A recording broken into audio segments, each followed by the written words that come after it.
नमस्कार दोस्तों, हमारे चैनल भक्ति सागर में आप सभी का हार्दिक स्वागत है।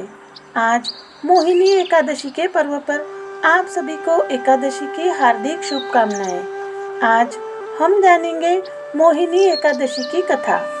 कथा शुरू करने से पूर्व मेरा आप सभी से एक निवेदन है। यदि आप सभी को हमारी कथाएं पसंद आ रही है तो प्लीज़ चैनल को सब्सक्राइब करें, लाइक करें और शेयर करें।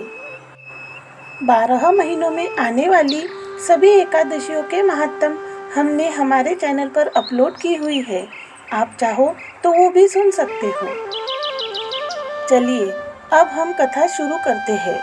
मोहिनी एकादशी की कथा। धर्मराज युधिष्ठिर कहने लगे कि हे कृष्ण, वैशाख मास की शुक्ल पक्ष की एकादशी का क्या नाम है तथा उसकी कथा क्या है, इस व्रत की क्या विधि है, यह सब विस्तार पूर्वक बताइए। श्री कृष्ण कहने लगे कि हे धर्मराज, मैं आपसे एक कथा कहता हूँ जिसे महर्षि वशिष्ठ ने श्री रामचंद्र जी से कही थी। एक समय श्री राम बोले कि हे गुरुदेव, कोई ऐसा व्रत बताइए जिससे समस्त पाप और दुख का नाश हो जाए। मैंने सीता जी के वियोग में बहुत दुख भोगे हैं। महर्षि वशिष्ठ बोले, हे राम, आपने बहुत सुंदर प्रश्न किया है। आपकी बुद्धि अत्यंत शुद्ध तथा पवित्र है। यद्यपि आपका नाम स्मरण करने से मनुष्य पवित्र और शुद्ध हो जाता है, तो भी लोकहित में यह प्रश्न अच्छा है। वैशाख मास में जो एकादशी आती है उसका नाम मोहिनी एकादशी है। इसका व्रत करने से मनुष्य सब पापों तथा दुखों से छूटकर मोह जाल से मुक्त हो जाता है। मैं इसकी कथा कहता हूँ, ध्यान पूर्वक सुनो। सरस्वती नदी के तट पर भद्रावती नाम की एक नगरी में द्युतिमान नामक चंद्रवंशी राजा राज करता था। वहाँ धन धान्य से संपन्न व पुण्यवान धनपाल नामक वैश्य भी रहता है। वह अत्यंत धर्मालु और विष्णु भक्त था। उसने नगर में अनेक भोजनालय, प्याऊ, कुएं, सरोवर, धर्मशाला आदि बनवाए थे। सड़कों पर आम, जामुन, नीम आदि के अनेक वृक्ष भी लगवाए थे। उसके 5 पुत्र थे, सुमना, सद्बुद्धि, मेधावी, सुकृति और धृष्ट बुद्धि। इनमें से 5वां पुत्र धृष्ट बुद्धि महापापी था। वह पीतर आदि को नहीं मानता था।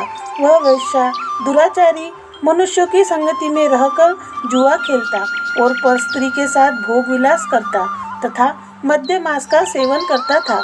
इसी प्रकार अनेक कुकर्मों में वह पिता के धन को नष्ट करता रहता था। इन्हीं कारणों से त्रस्त होकर पिता ने उसे घर से निकाल दिया था। घर से बाहर निकालने के बाद वह अपने गहने कपड़े बेचकर अपना निर्वाह करने लगा। जब सब कुछ नष्ट हो गया तो वैश्या और दुराचारी साथियों ने उसका साथ छोड़ दिया। अब वह भूख प्यास से अति दुखी रहने लगा। कोई सहारा न देख चोरी करना सीख गया। एक बार वह पकड़ा गया तो वैश्य का पुत्र जानकर चेतावनी देकर छोड़ दिया गया, मगर दूसरी बार फिर पकड़ में आ गया। राजाज्ञा से इस बार उसे कारागार में डाल दिया गया। कारागार में उसे अत्यंत दुख दिए गए।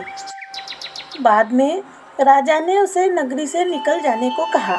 वह नगरी से निकल वन में चला गया। वहाँ वन्य पशु पक्षियों को मारकर खाने लगा। कुछ समय पश्चात वह बहेलिया बन गया और धनुष बाण लेकर पशु पक्षियों को मार मार कर खाने लगा। एक दिन भूख प्यास से व्यतीत होकर वह खाने की तलाश में घूमता हुआ कौंडिन्य ऋषि के आश्रम में पहुंच गया। उस समय वैशाख मास था और ऋषि गंगा स्नान कर कर आ रहे थे। उनके भीगे वस्त्रों के छींटे उस पर पड़ने से उसे कुछ सद्बुद्धि प्राप्त हुई। वह कौंडिन्य मुनि से हाथ जोड़कर कहने लगा कि हे मुनि, मैंने जीवन में बहुत पाप किए हैं।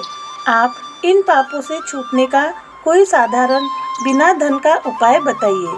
उसके दीन वचन सुनकर मुनि ने प्रसन्न होकर कहा कि तुम वैशाख शुक्ल की मोहिनी नामक एकादशी का व्रत करो। इससे समस्त पाप नष्ट हो जाएंगे। मुनि के वचन सुनकर वह अत्यंत प्रसन्न हुआ और उनके द्वारा बताई गई विधि के अनुसार व्रत किया। हे राम, इस व्रत के प्रभाव से उसके सब पाप नष्ट हो गए और अंत में वह गरुड़ पर बैठकर विष्णु लोक को गया। इस व्रत से मोह आदि सब नष्ट हो जाते हैं। संसार में इस व्रत से श्रेष्ठ और कोई व्रत नहीं है। इसके महात्म्य को पढ़ने से अथवा सुनने से 1000 गोदान का फल प्राप्त होता है। जय श्री हरि, जय श्री कृष्ण, राधे राधे।